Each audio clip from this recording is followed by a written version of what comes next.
videos we doing today. Yeah, I was gonna just do 10 or 11, but I moved it up to 12, just to maximize views. Anyways, this is AEW Fight Forever developer Yuke's moving on AEW Fight Forever 2. I guess it was like maybe a contractual obligation or agreement that they lost trust in, but we'll see. I think this is he does 2K content.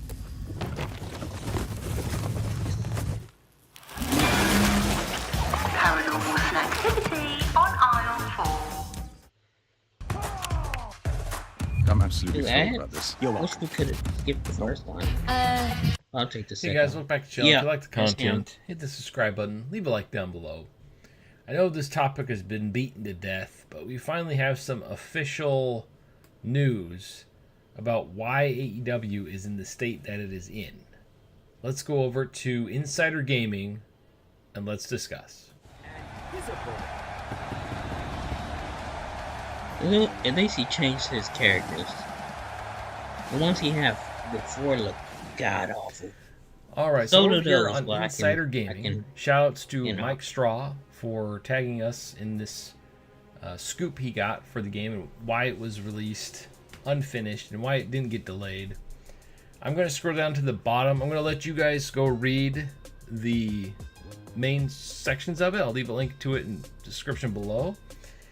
But I wanted to go over some things that we already knew, and then the future of the game and possible AEW Fight Forever 2. There's some stuff in here that's like, ooh, I don't know. Alright, so I'll sum up all this first part here, and then we'll scroll down to the bottom, the future of AEW Fight Forever. Basically, they showed the game way too early. They should not have shown it as early as they did. Basically, they announced the game when they first got together to make it. They might even announce it before they even started making it. And that just set them up to fail, because every 6 months to a year that went by, they're like, where's the game? Where's the game? Us as fans, you know? And then the pandemic happened, which really screwed them over.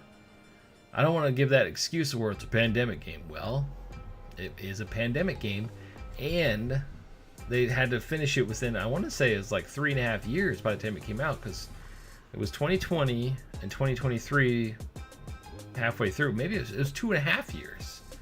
Everybody's like, oh, that's plenty of time to make a wrestling game. Not when the world shuts down and you can't get into your office to make a game. So it went way over budget, according to Insider Gaming and their contacts. I don't know who it was. It didn't say, because they got to protect I guess sources. They added some stuff to the creation suite. But they said it went 1.5 to 2 times over the budget. 2 times over budget. Double the cost that they thought it was going to take to make the game. And it says the budget wasn't small. It doesn't say the exact budget, which I was kind of hoping to get that number, because I'm like, how much money? But holy crap. I mean, Tony Khan, you see the money he throws around. It probably wasn't like a little amount. So they had to cut a lot of the features, like crossplay. They had basically put a wrap and bow on the creation suite that they had started. It sounds like they just had the bare minimum for creation suite. And honestly, I would have removed it and saved it for the sequel. I don't know why you would have that limited creation suite. It's almost like not having it when it's so limited. And it's just an annoyance, because there's nothing you can really truly make in there. They could have just focused on customizing the in-game wrestlers for this game. But the whole idea was to keep adding to it as the game went on. But they can't get any funding for it until they recoup the cost of what it cost to make. That's why we're not seeing the creation parts updates. That's why we're not seeing new match types. That's why we're not seeing fixed online. That's why we're not seeing crossplay. And they did mention crossplay. It was planned at launch, but during development, it was causing a bunch of issues. So they decided to axe it until they got to a point to where they could add it back in after launch. And they're still have no idea if that's even going to happen, because it's everything's up in the air at this point. Stuff like trios matches they were trying to get done, but it was proving very difficult. So they just focused on Stadium Stampede, which got done. It was well received internally and externally, according to them. It was a fun mode. I mean, it was a free mode. I just wish the gameplay was the same, because it has different style of gameplay and it kind of throws you off if you try to jump back and forth. So that probably was going to be like a battle pass mode where they add a bunch of stuff and you continuously play it and unlock stuff every season. The game was set up for that. They just didn't have time to get it done. Or the funding in the game. So yeah, that's the reason why the whole reason they launched it in the state that it was in is because the they went way over budget and they need to recoup their money. In a nutshell.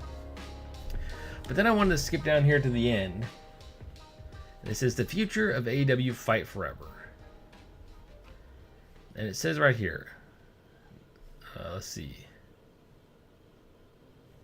It says they're trying to get match types. They're trying to get like trios matches, cage matches, your typical wrestling game matches. The fixes, the creation suite, but it might have to wait till the next game. And because they don't have the extra resources now. And I'm just going to read. Well, you could legit make the ring general in the game. I'm just looking at everything, bro. CM Punk, I knew he was already in there. Anyways, thank y'all for watching. I'm going to see y'all later on today.